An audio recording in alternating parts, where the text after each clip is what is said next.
So he thinks he's an expert on this, and he's writing in the New Statesman about what the SNP should do in order to win independence, because he's obviously a Scottish nationalist.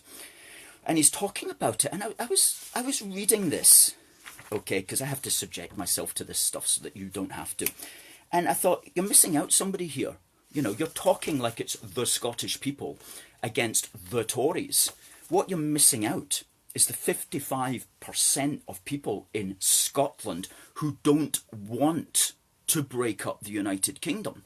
You are basically working through your PhD as if we do not exist. Oh, what about these unionist people who want to keep the United Kingdom together? Oh, just ignore them. But they are the majority, the 55% of the population. Well, if you talk about them, you have to listen to them, and then you have to get into their arguments and so on. Far better that we just pretend that Nicola Sturgeon is the voice of all of Scotland, and she's being held back by some wicked English Etonian with blonde hair and blue eyes. That's a much easier frame to get our way. As for like the over 2 million people who don't want to break up, just forget, just don't talk to them. They don't exist. Pretend they don't exist.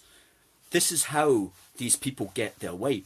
And I'm not joking, because I've just said we've been going since 21st of March 2012. We are one of the premier voices of grassroots unionism. We've never been approached by the BBC. We've never been approached by STV or SNP TV, to give it its proper name. And we're not expecting to be approached. We're not waiting for a telephone call anytime soon. So the way the mainstream media in Scotland deal with us and to deal with grassroots unionism is just ignore it. Pretend it doesn't exist.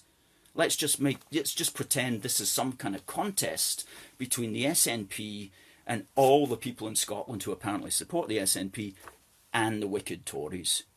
And don't get us wrong, our organisation is not party political. We don't care who's in power in Westminster as long as they're keeping the United Kingdom together.